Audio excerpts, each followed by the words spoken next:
오늘은 뭐 특별한 거 하려는 건 아니고요.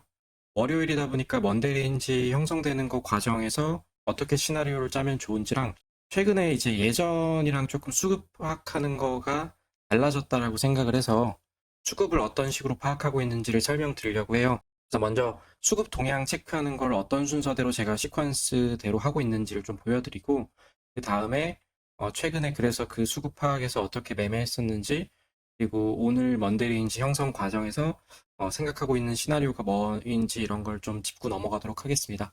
이제 수급 동향 체크하는 걸 말씀드린다고 했는데 어떤 게 좀 차이가 있다고 생각을 하냐면 지금 최근에 바뀐 건 아니고 FTX 예전에 이제 사태 나타나면서 그 당시에 엄청나게 급락이 나타나고 나서는 현물보다는 선물 주도 장세라는 걸 좀 많이 들어보셨을 거예요.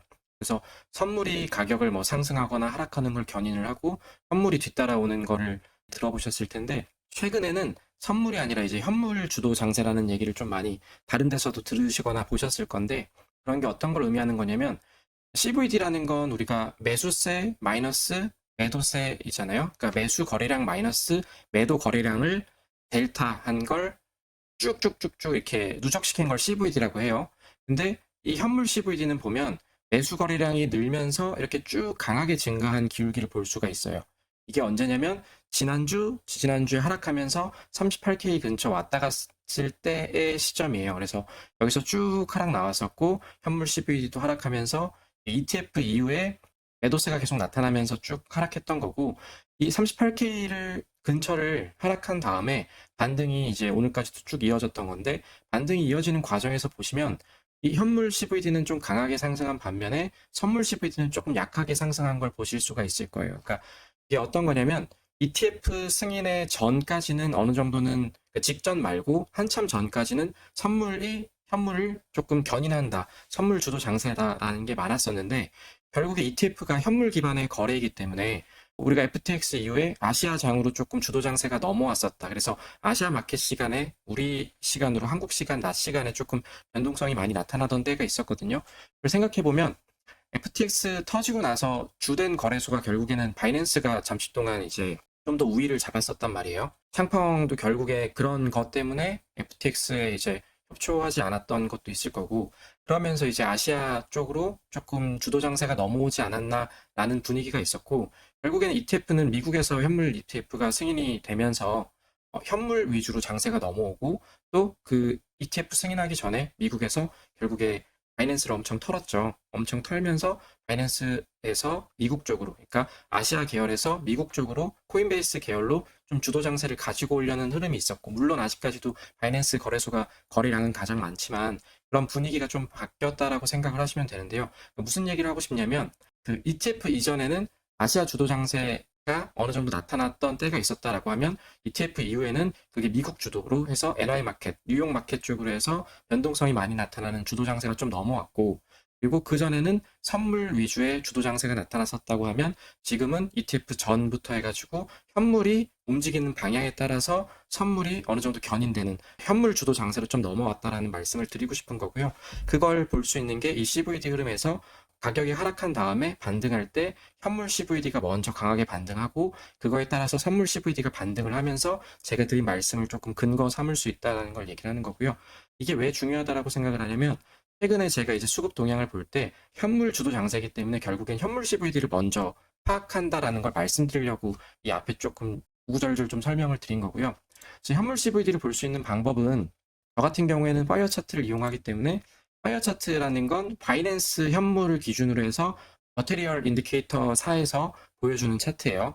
이걸 참고하는 편이고 저도 잠을 잘 거 아니에요. 자고 나서 일어났을 때 수급이 어떻게 변했는지 가격으로도 당연히 제일 먼저 체크를 하지만 가격 변동을 좀 보고 나면 일단은 머테리얼 인디케이터의 파이어 차트를 키는 편입니다.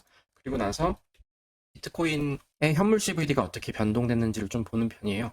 최근에 보면 여기 1월 22일 이때가 38K 왔다 갔다 한 부분인데 근처까지 갔던 데인데 그때 보시면 갈색고래 CVD는 큰 변동은 없었지만 여기 보라고래 CVD가 조금 많이 하락했다가 다시 그 이후에 반등한 게 보여요.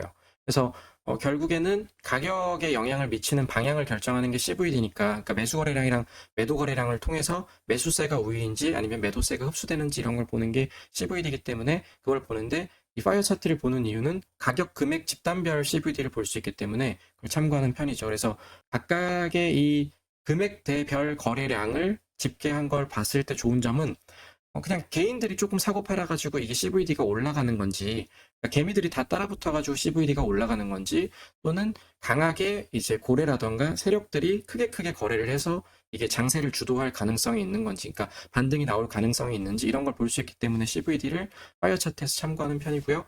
결국에 현물 주도 장세로 넘어왔기 때문에 이 현물 CVD가 보는 게 중요하다고 생각해서 이걸 제일 먼저 체크하는 편이에요. 지금은 좀 사라졌는데 이 당시에는 이제 이 38K 부근에 1월 22일 하락할 때쯤에는 강하게 매수 이 벽이 있었어요. 오더북으로 해서 매수벽이 있었고, 여기 보시면 22일 근처일 때는 하얗게 있다가 점점 줄었어요. 이 하얀색이라는 거는 빨간색에서 더 밝아질수록 거래량이 많이 쌓인 걸 의미를 하는 겁니다. 밀리언에서 빌리언으로 넘어가는 거고, 그러니까 여기서 일부 물량이 체결됐고, 뒤에는 매수벽으로 세워놨던 오더북이 조금 사라진 걸 의미하는 거고요.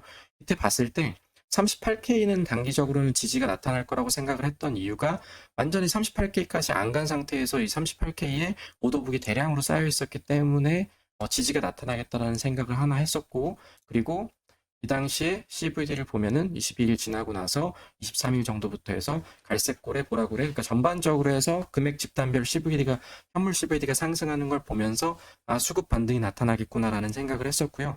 그리고 이때 이슈로 이제 결국에는 그레이스 스케일 GBTC 매도세가 계속 나타났었다. 근데 매도세가 점점 줄어들고 있다. 이런 부분들을 챙겼던 거고요.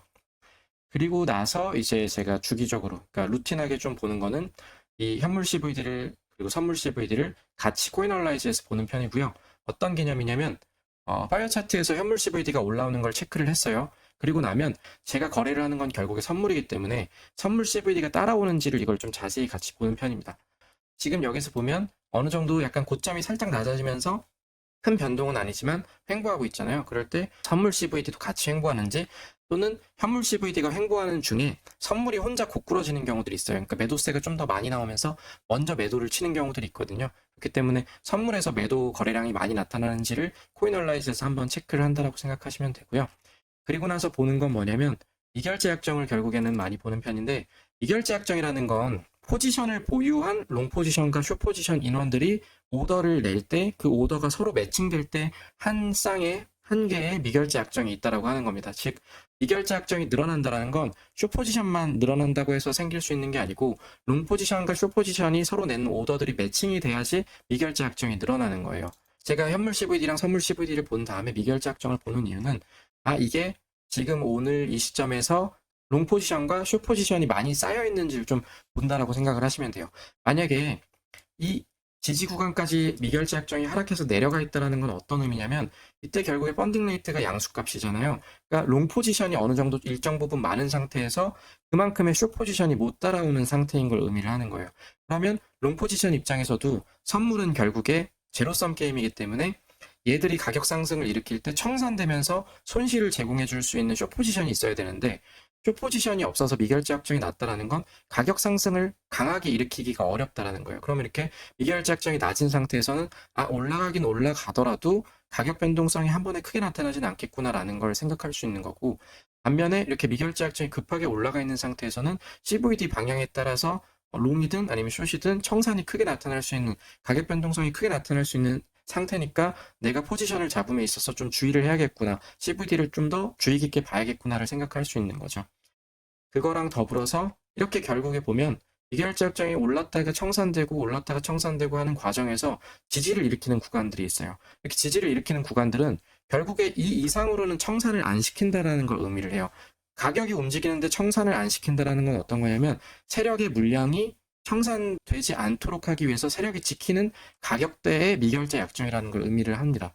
그래서 결국에 예를 들어서 우리 여기서 보면은 38K까지 38.7K 정도까지 하락했었잖아요. 그러니까 여기 하락할 때 미결제 약정이 보면은 지지 구간을 어느 정도 만들었어요. 그러니까 이 가격 이하로는 잘 안 떨어지겠구나라는 걸 제가 생각을 했었다라는 걸 의미를 합니다. 그러니까 앞에서 계속 지지 구간이 만들어졌으니까 여기서 이거 가격보다 더 떨어지면 롱이 청산이 될 텐데, 롱이 청산이 되면서 미결제 약정이 하락이 될 텐데 세력들의 물량까지도 어느 정도 건드려질 수 있는 구간이기 때문에 이 미결제 약정이 터지는 밑에까지는 안 내려가겠구나라고 생각을 해볼 수 있겠다라는 거죠. 다시 한번 여기서 쉽게 설명을 드리면 어떤 거냐면, 여기서 미결제 약정이 위아래로 조금씩 흔들리면서 쌓이고 또 가격 조정 나타나면서 청산되고 이걸 반복하는 건데, 지금 롱 펀딩 레이트가 롱 포지션이 많은 양수값일 때 미결제 약정이 조금씩 쌓인다는 건, 롱 포지션이 이미 조금 어느 정도 있는 상태에서 숏 포지션이 따라 붙어줘야지 그거에 따라서 미결제 약정이 오르는 겁니다. 즉 가격이 확 못 오르니까 이제 일반 투자자들도 그렇고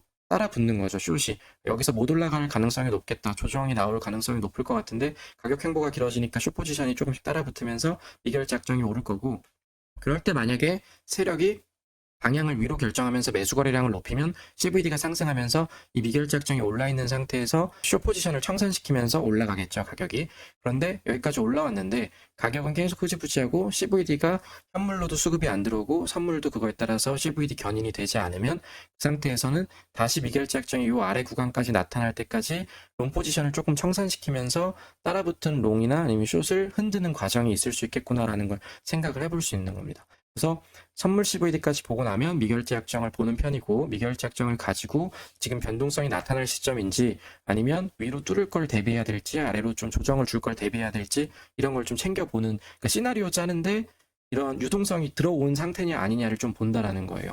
그리고 그런 거 볼 때 주의해야 될 점이 뭐냐면, 결국에 ETF 이전에 이렇게 펀딩 레이트가 올라가 있던 때가 있었어요. 그래서 제가 이 당시에 텔레그램도 그렇고 트위터라던가 올려드릴 수 있는 곳에서는 펀딩 레이트가 아무리 상승장이지만 과열돼 있을 경우에는 이 롱 포지션이 많이 쌓이기 때문에 롱 포지션의 청산이 나타날 때 스퀴즈가 강하게 나타날 수 있다는 걸 설명을 드렸었고, 이 ETF 그때 전쯤에 롱이 많이 쌓이면서 결국에 펀비 과열이 많이 나타났었죠. 그때 이제 펀비 과열이 나타나니까 미결제 약정도 많이 쌓여 있었고, 많이 쌓인 상태에서 가격 하락이 나타나면서 쭈루룩 롱 스퀴즈가 나타나고 가격 하락이 크게 나타났었어요. 그게 어떤 거냐면, 롱과 숏이 많이 쌓여 있는데 이제 미결제 약정으로 나타나는 매칭되지 않은 이상으로 롱 포지션이 추가로 더 쌓여 있는 거죠.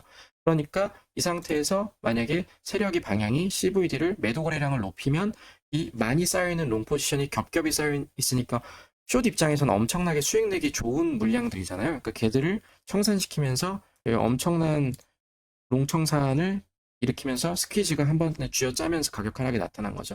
펀딩 레이트가 높은지를 그 다음에 챙겨보는 이유는 이런 겁니다. 펀딩 레이트가 과열돼 있으면 결국에는 단기적으로 롱이 많이 보니까 올라갈 수 있다라고 생각을 할 수도 있지만, 그게 어느 정도 뒷받침이 되기 위해서는 이 펀딩 레이트가 과열돼서 높을 때 마찬가지로 CVD가 올라줘야 돼요. 그러니까 여기 보시면 여기쯤에는 마찬가지로 여기 펀딩 레이트가 높았는데 여기 가격 상승이 나타난 데 보면 현물 CVD가 선물 CVD 견인했고, 펀딩 레이트가 높았음에도 불구하고 미결제 약정이 쌓이면서 가격 상승이 나타난 거죠. 즉 유동성은 미결제 약정이 의미하지만 가격 방향은 CVD가 결정한다라는 거예요. 그러니까 펀딩 레이트가 높아서 매수세가 많이 들어오고 있는데 CVD가 세력도 이 CVD를 올려주고 있으니까 결국에 가격 상승으로 반영이 된 거고, 미결제 약정이 어느 정도 저항 구간에 나타났는데 이걸 뚫지 못하고 CVD도 블리시 MSB를 만들지 못하면서 CVD가 꺾이니까 결국에 이때 과열된 펀딩 레이트는 롱 스퀴즈를 주의해야 되는 구간이었고, 이 롱 스퀴즈가 나타나면서 롱 청산이 많이 나타나고 펀딩 레이트가 조정이 됐다라는 걸 의미하는 거죠. 지금 같은 경우에는 이전에 ETF 승인 전이랑 비교했을 때는 펀딩 레이트가 딱히 크게 과열되진 않은 구간이죠. 엄청 낮다라고 보기도 어렵지만, 그렇지만 또 이전이랑 비교했을 때는 그래도 어느 정도는 좀 조정이 된 상태고, 아까 전에 아시아 마켓 주도 장세랑 이제 뉴욕 마켓 주도 장세 얘기를 했었는데, 아시아 마켓에서 변동성이 나올 때는 주로 먼데이 레인지가 아시아 마켓에서 만들어지는 경우가 많았습니다. 이 주도 시장이 언제 어떤 시장이 주도하는지를 좀 파악하는 것도 중요한 게, 최근에는 결국에 현물 ETF 관련된 거 하면서 어느 정도 미국 쪽으로 좀 넘어간 분위기다라고 했었잖아요. 그러니까 코인베이스 기준으로 현물 왔다 갔다 하는 것 때문에 변동성이 왔다 갔다 하는 게 미국장에서 나타나다 보니까 결국에는 선물 시장에서의 먼데이 레인지도 NY 마켓, 뉴욕 마켓 때 많이 나타나는 것 같아요. 그러니까 그걸 확실하게 그렇다라고 증명하기는 좀 어렵지만 최근 몇 주간의 추세는 그래 보입니다. ETF 승인 이후에. 그래서 지난주 같은 경우에도 월요일에서 한국 시간이 화요일로 넘어갈 때 새벽 시간에 이제 먼데이 레인지 로우를 만들면서 여기 한 38.7K 막 이런 구간 왔다 갔다 했었죠. 그래서 제가 지금 우려하는 거는, 오늘 우려하는 거는 CVD가 어쨌거나 고점을 만든 다음에 조금은 더 수급이 들어오지 않고 횡보하고 있고 약간 낮아진 상태이기 때문에 만약에 오늘 NI 마켓에서 다시 현물 수급이 들어오면서 가격 상승을 견인하지 않으면 단기간은 조금 조정을 주고 올라갈 수도 있지 않을까라는 생각을 이 데이터를 보고서는 하고 있습니다. 그리고 아직까지는 변동성이 크게 나타나진 않겠지만 여기 왔다 갔다 하는 수준에서 오늘 미결제 약정이 어떻게 움직이는지를 좀 볼 필요도 있을 것 같고요.